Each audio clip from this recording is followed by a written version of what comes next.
Okay, so hands up who didn't see this one coming. Well, the net zero elites who are pushing this insane idea to convert the planet's entire vehicle fleet to electric should all have their hands in the air by now. But they've probably moved on to the next senseless project after having wasted millions of dollars on another green disaster. This story shows the absolute stupidity of the crusade for electric buses, which cannot function in the cold. Welcome back to the channel and welcome back to another one of my EV realist videos in which I try to inject a note of sanity into the mad dash for EVs and net zero currently being spooked by our governments. So if you like this kind of content, it'd be great to have you as a subscriber, and don't forget to enable all notifications so you never miss another video.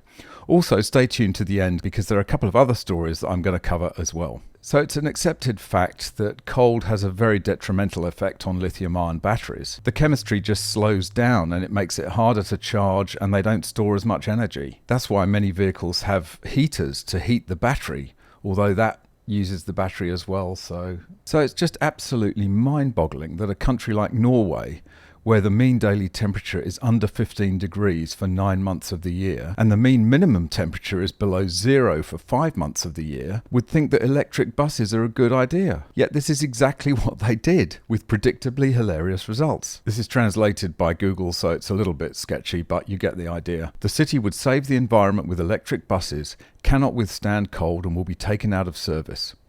Norway's capital Oslo has invested heavily in electric buses this year, calling it a great victory for the environment. But now there is chaos in public transport as departures are cancelled after the electric buses have been taken out of service.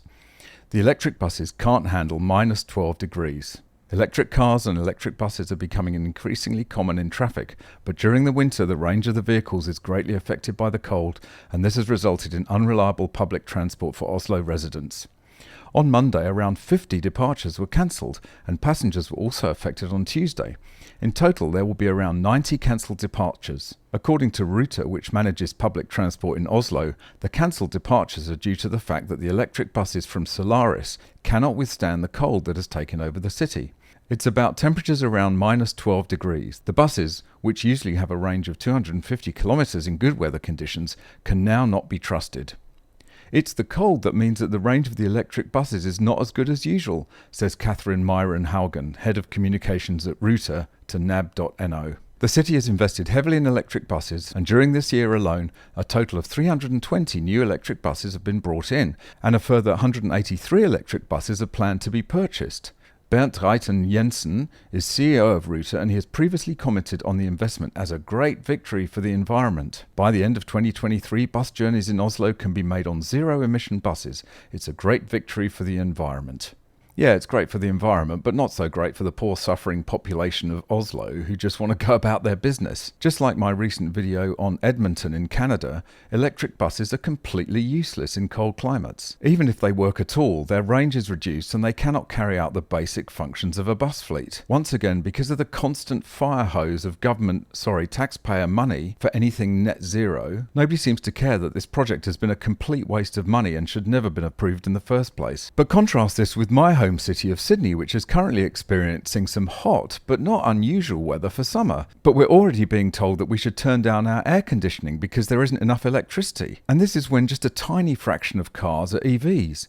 What happens when we're all forced to drive them? New South Wales heatwave sparks energy shortfall warning. Residents urged to reduce electricity from 5 p.m. to 9 p.m. New South Wales residents enduring a blistering day have been asked to delay using non-essential appliances on Thursday night and turn up the temperature of their air conditioning. New South Wales residents have been asked to consider increasing air conditioning thermostats and delay using non-essential appliances on Thursday night as a brutal heatwave strains the state's energy supply.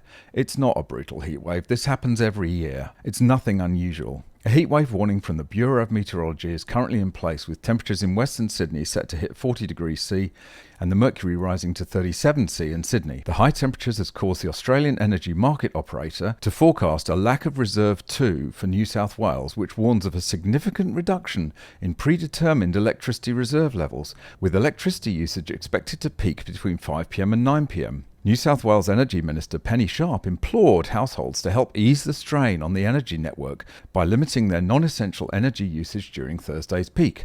However, stressed it was a precautionary measure. Well, people could stop charging their EVs for a start. This included a plea for residents to turn up the temperature on their air conditioning.